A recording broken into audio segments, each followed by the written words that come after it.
na parte de quarta-feira, Jesus no templo. Jesus Cristo foi pela primeira vez ao templo quando tinha 12 anos. Nenhuma criança participava das festas no templo antes de completar 12 anos. Até os 12 anos, as crianças eram ensinadas exclusivamente nos lares, pelas mães.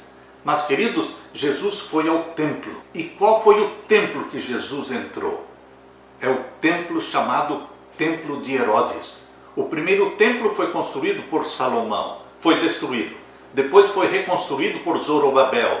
E no templo de Herodes foi reformado, se tornou muito maior do que o templo de Zorobabel. O templo de Herodes era o templo de Zorobabel, porém bastante ampliado. E foi nesse segundo templo que Jesus penetrou. Quando o templo foi reconstruído por Zorobabel, aqueles que conheciam o primeiro templo choraram, lamentaram, porque era um templo, uma construção que não tinha a beleza do primeiro templo de Salomão. Mas, queridos, em Ageu capítulo 2, Ageu capítulo 2 e o verso 7 diz assim: farei tremer todas as nações e virá o desejado de todas as nações e encherei esta casa da glória, diz o Senhor dos Exércitos. O primeiro templo, conhecido como Templo de Salomão, era lindo, mas o segundo templo era feio em relação ao primeiro.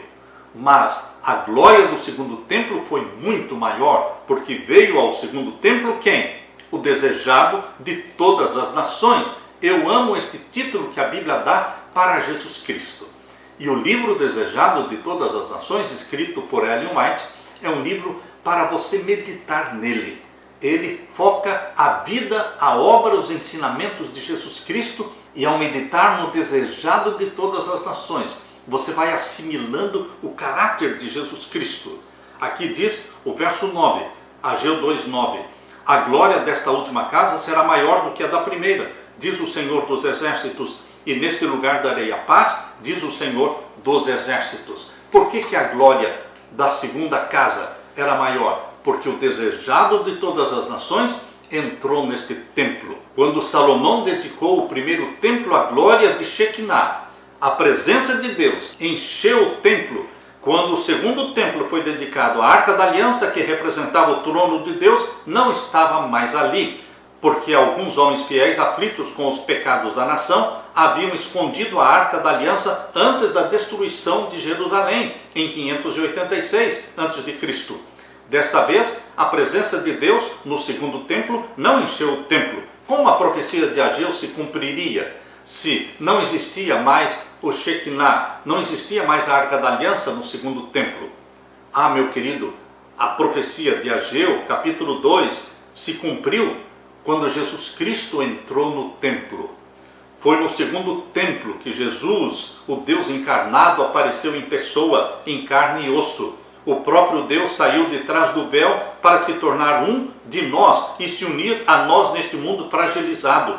Como Filho de Deus agora, era também o Filho do Homem. Podíamos ver o seu rosto, ouvir a sua voz e testemunhar. Por exemplo, quando ele tocou em um leproso impuro e o curou. Em vez de simplesmente nos chamar para nos aproximarmos dele, Deus veio em nossa direção e ele desceu pessoalmente até nós. Não é de admirar que esta declaração seja feita de Jesus: a virgem ficará grávida, dará à luz um filho e o chamarão Emanuel, que significa Deus conosco. Mateus 1:23. Pense no que significa isso. O Criador do universo condescendeu não apenas em viver entre nós, mas em morrer por nós. 33 anos vivendo na terra, exerceu um ministério de 3 anos e meio e morreu por você e por mim, uma só vez. Queridos, a glória do segundo templo era a presença de Jesus Cristo nele. Agora, a Bíblia diz que você é templo do Espírito Santo. Na Nova Aliança, no Novo Testamento, fala de um outro templo.